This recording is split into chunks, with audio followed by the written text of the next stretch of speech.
La Bandera Cocinera Content Creator pa. For today's video ay magluluto ngayon ako ng potato with butter and garlic. First time ko magluto nito kasi nga hinahalukay ko yung lagyanan ng mga gulay ay umaano na, nasisira na yung iba kaya nilaga ko at gawin kong butter. First time ko magluto talaga nito kaya hindi naman ako talaga ang magluto nito kapag may okasyon. Kaya sayang naman na try kong lutuin at ginamitan ko ng yung pang ano sa bawang ba, yung hindi ka na maghiwa-hiwa ng maliliit, yung hilahilahin mo na lang, ayan di durog siya.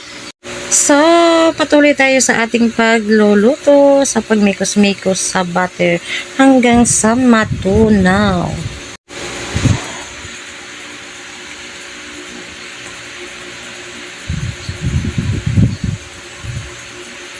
So, ayan, tunaw na ang butter. At maya-maya konti, ilagay ko na ang patatas na maliliit.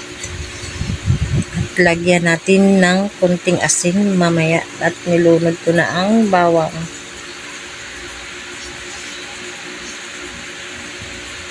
Kailangan talaga ay madaming butter. Yung isang butter halos naubos ko konti na lang ang natira kasi hindi ko inubos kasi nga konti lang naman ang potato.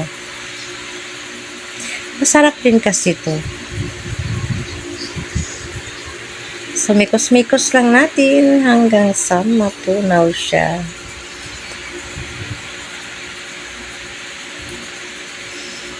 At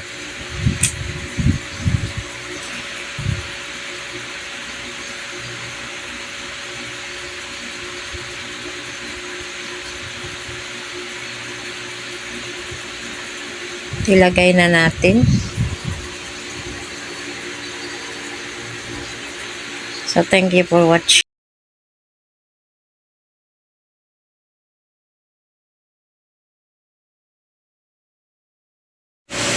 Tuloy lang tayo sa ating pagmikos-mikos at kukunin ko yung in-slice ko na celery.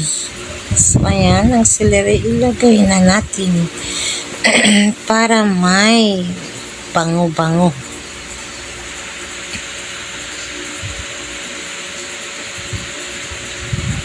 Mikas-mikas lang at elopire lang natin kasi nga butter baka mangungutim.